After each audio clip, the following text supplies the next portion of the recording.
आप जैसे कुआं का पानी पीते हैं, पानी का जैसा ही असर होता है। अच्छा देखो, कई कुआं, कई नल, कई जगह ऐसी होती है, उस पानी को पी लो सर्दी हो जाती है फटाक से, जुकाम हो जाता है पानी पी के। इसका मतलब पानी में दोष है। पानी पीने से जुकाम हो गया, सर्दी हो गई, खांसी हो गई, आपने गांव बदला, पानी बदला, जुकाम, बीमारी। इसका मतलब पानी में दोष है। और कई पानी ऐसे होते हैं कि पानी पीते से ही भोजन पच जाता है, बड़ा सुंदर शरीर हो जाता है, नहा लो धो लो, 1-2 दिन में ही आदमी सुंदर लगने लगता है। कोई पानी इतना बढ़िया होता है। कई पानी ऐसे होते हैं, बाल धो लो तो बालों में कंघी भी नहीं चलती। और कई पानी ऐसे होते हैं, बाल धो लो तो रेशम हो जाते हैं, एकदम हवा में लहलाने लगते हैं। ऐसा पानी, ये पानी का ही प्रभाव है।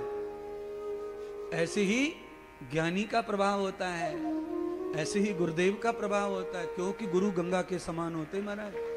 यात ब्रह्माम द्वया दृष्टाम, ब्रह्मा एक है। ब्रह्मा की भक्ति करोगे तो ब्रह्मा का ही फल मिलेगा, विष्णु का नहीं मिलेगा। विष्णु का किया तो विष्णु का ही मिलेगा, शिव का नहीं मिलेगा। और शिव का किया तो शिव का ही मिलेगा, राम का नहीं मिलेगा। और गुरु भक्ति की तो ये तीनों का फल प्राप्त हो जाता है महाराज, तीनों। ब्रह्मानंदम परम सुखदम केवलम ज्ञान मूर्तिम, ये ब्रह्मानंद है, परमात्मा है गुरु, और ये ज्ञान की मूर्ति है।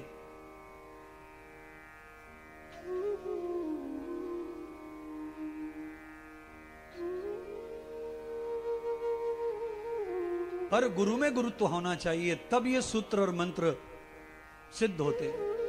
अब इन मंत्रों को सबके लिए बोल दो तो वो सिद्ध नहीं होगा महाराज, वो सिद्ध नहीं होगा। उसके लिए तो आपको करना पड़ेगा, आपको जाना पड़ेगा, आपको समझना पड़ेगा कि ये इनमें है कि नहीं है वो मामला।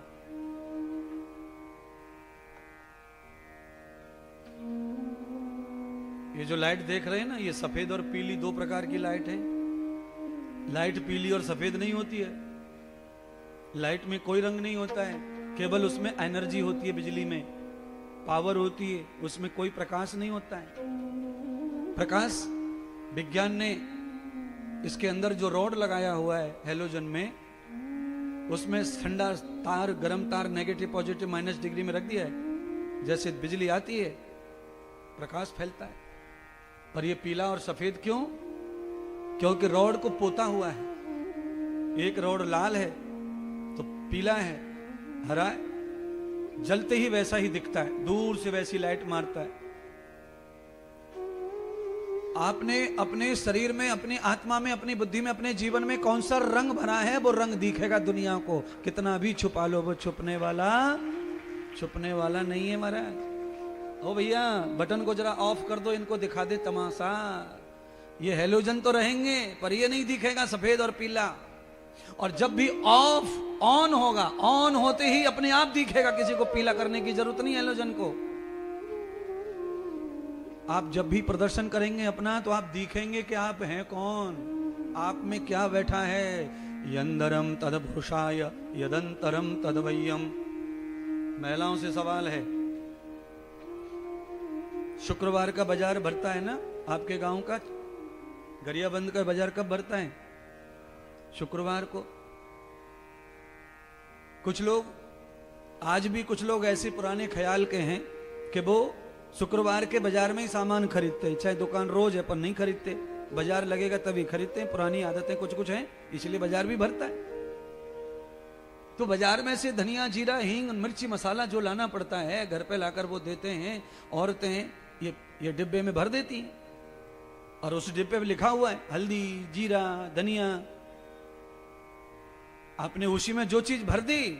अब आप महिलाओं से सवाल यह है कि सब्जी पकाते समय जब आप जीरा जिस डिब्बे में भरा था, उस डिब्बे को खोलकर आप धनिया निकालेंगे कि जीरा निकलेगा, ये बताना है बस आपको।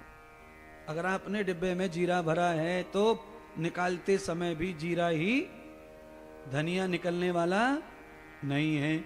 इसीलिए मनु कहते हैं यदंतरम तदवय्यम तदा पुरुषस्य वेदया। जो हम अंदर डालते हैं वही बाहर आता है, चाहे जितना छुपा लो, पर कभी छुपने वाला नहीं है। छुपने वाला नहीं है। क्यों? सच्चाई छुप नहीं सकती कभी झूठे और खुशबू आ नहीं सकती कभी कागज के फूलों से। आप ऊपर कितना भी ओवरहोलिंग कर लो, बनावटी चक्र भी बना लो, झूठ का सच का, पर अंदर जो कमाया है वो ही आएगा निकल निकल के। आप दूध पी लो, पीला पीला, उल्टी नहीं आती। दूध पी के उल्टी करो, पीली पीली नहीं आती है वो। बोलो दूध कैसा होता है? सफेद। तो दूध पीते ही फट जाता है, गले से नीचे उतरा के फटा, दूध रहता नहीं है। दूध तब तक ही रहता है जब तक वो जीभा पर है, और जीवा ने जैसे ही अंदर ढकेला तो फिर वो दूध नहीं रहता है। भोजन जब तक ही है जब तक वो जीभा पर है। पानी तब तक है जब वो जीभा पर है। ध्यान कर लो, सीख लो आयुर्वेद, नेचुरोपैथी, प्रकृति, भोजन, जीवन, भूगोल, सारा ज्ञान तुम्हें ठूस दूंगा मैं। सीखने के लिए ताकत चाहिए तुम्हारे पास, समय चाहिए। इसलिए पानी धीरे धीरे पीना चाहिए, जीवा पे पानी टिकना चाहिए। भोजन धीरे धीरे करना चाहिए, भोजन कम करना चाहिए, धीरे धीरे करना चाहिए। भोजन को थोड़ी देर तक मुंह में रखना चाहिए, जीव को आनंद मिलना चाहिए। जब तक भोजन जीभा पर है तब तक ही ब्रेन को एहसास भोजन का होता है। जरा सुन लो, समझ लो। जैसे ही गटकते हो भोजन ब्रेन के संपर्क से दूर चला जाता है, बुद्धि के संपर्क से दूर गया, अब बुद्धि के संपर्क में नहीं है भोजन। जब तक वो दाढ़ के नीचे जीवा के साथ है, तलवे से टच हो रहा है, तब तक ही वो ब्रेन के संबंध में है। तब तक ही एहसास होता है नमक ज्यादा है, कम है, खट्टा है, मीठा है, कड़वा है, जहरीला है, क्या है, कैसा है, कौन है, क्या है। और जैसे ही गले के नीचे गया फिर न कड़वा पता, न मीठा पता, न नमकीन पता, कुछ नहीं पता है। सब गोल गप, सब एक ही डिब्बा में बंद।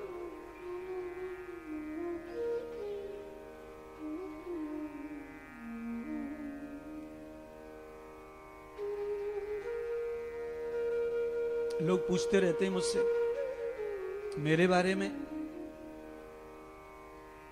महाराज आप क्या करते हो, कैसे इतने सुंदर दिखते हो, आपके बाल बहुत सुंदर है, आपके मुंह, चेहरा, पैर, हाथ, पूरा अंग, क्या करते हो? यही करता हूं जो बता रहा हूं, मैं नहीं कुछ करता और अलग से। 2 घंटे व्यायाम करता हूं रोजाना, भजन करता हूं ज्यादा से ज्यादा, और कम खाता हूं, कम पानी धीरे धीरे पीता हूं, कम पीता हूं, धीरे धीरे पीता हूं। आप भी ऐसा ही करो।